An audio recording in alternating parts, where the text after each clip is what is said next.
In the professional world of rugby, a player with the engine and energy of a freight train is one of the hardest working Springboks to have worn the green and gold shirt.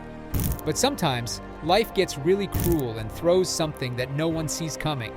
Call it a tragedy or something even worse, not being able to give their best is one of the worst nightmares for any player of any sport. And the same happened in this player's life. So who am I talking about? And what's there about the life of this player that you and I, as rugby fans, need to know?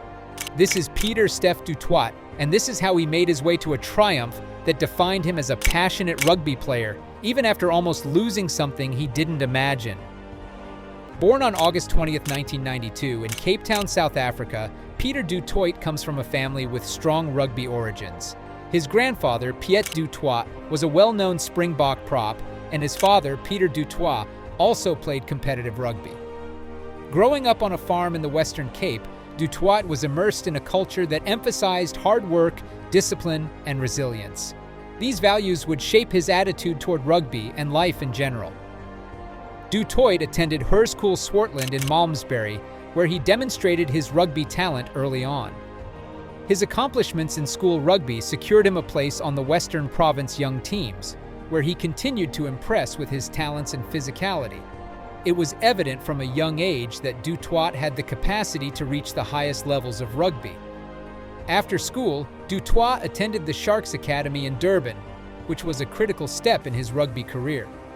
The Sharks, known for their rigorous training and development programs, presented an ideal setting for him to refine his abilities. He earned his Sharks senior debut in 2012, playing in South Africa's premier domestic rugby championship, the Currie Cup. Du Toit's versatility as a forward, able to play both lock and flanker, rapidly became apparent.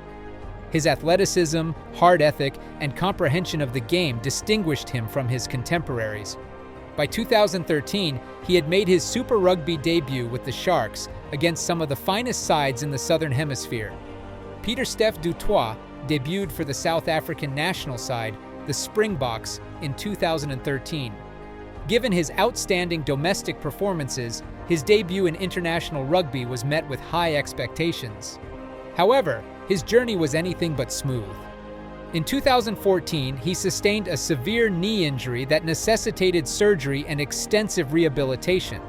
But what's even harrowing here is the fact that due to this injury, he almost went to the brink of losing his leg. It wouldn't be too wrong to say that du Toit could attribute his career to the medical staff that acted quickly when he sustained a bizarre leg injury. Stormers team doctor Jason Suter quickly identified the rare disease as a hematoma that had progressed to acute compartment syndrome. Without prompt care, the leg could have been lost. At this point, it was understood by many players that significant injury setbacks are part of the game. And we talk about du Toit, it's fair to say that he has been through his fair share of long-term layoffs and understanding the power of a positive outlook.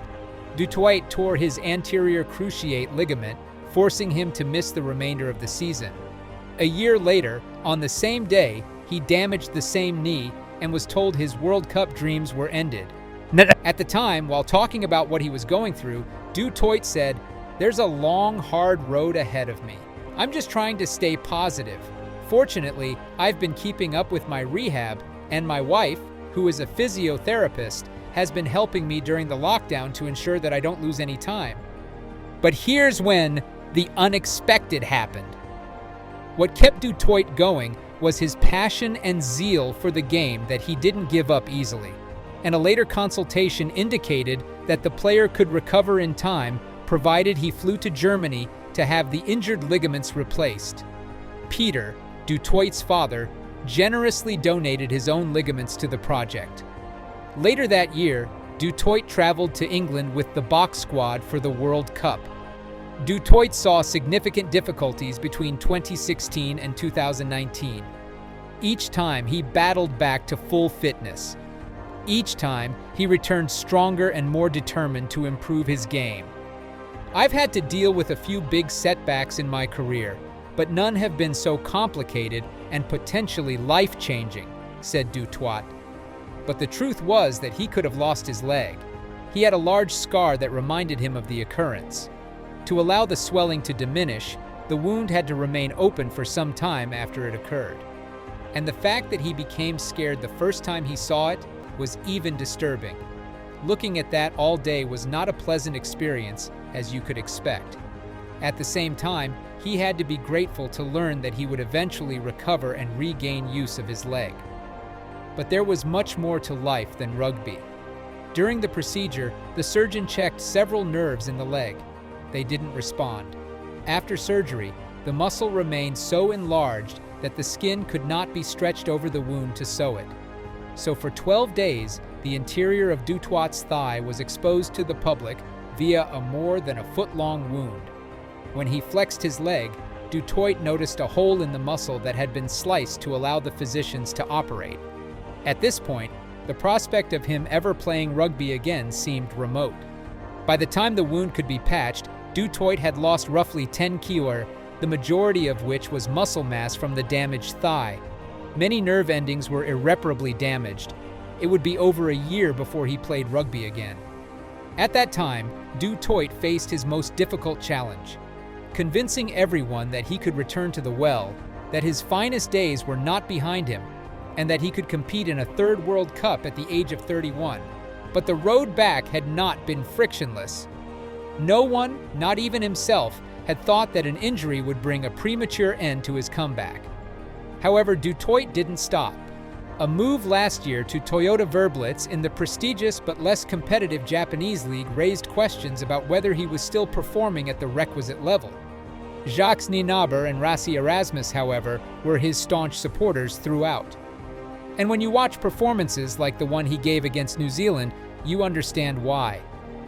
Afterwards, Du Toit clutched his match award and his second World Cup winner's medal, reflecting on their journey together.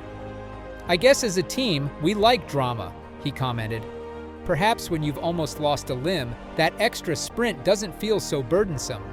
And perhaps, once you've peered deep into the abyss, the sight of a marauding All Black no longer evokes fear. And that's what made Du Toit stronger than ever." There's so much to learn from his legacy and impact in the game. Pieter-Steph du Toit's legacy in rugby extends beyond his on-field accomplishments. His path has inspired many people, both inside and outside the rugby community. His narrative of fortitude in the face of a rare and devastating sickness has raised awareness of the ailment and emphasized the significance of medical research and assistance for individuals suffering from anything that can possibly become a hurdle in their journey. Du Toit left a legacy of dedication, resilience, and excellence. He has demonstrated that any setback, no matter how terrible, can be overcome with the correct mindset and assistance. His contributions to South African rugby, as well as his role as an advocate for the sport, have had an indelible impact on the game. Pieter-Steph du Toit's path from a farm in the Western Cape to the top of international rugby is one of tenacity, determination, and resilience. His battle with a rare and life-threatening ailment tested him to the brink while also demonstrating his remarkable character strength. Despite several hurdles, he has continued to flourish on the rugby pitch, motivating fans and teammates alike. And maybe that's why he is considered as one of the top players in professional rugby. But we'd like to hear from you. What are your thoughts on this outstanding rugby player and his journey from healing a severe injury? Let us know with your thoughts in the comments below. If you liked watching this video, then hit the like button and subscribe to our channel for more amazing sport content. See you next time.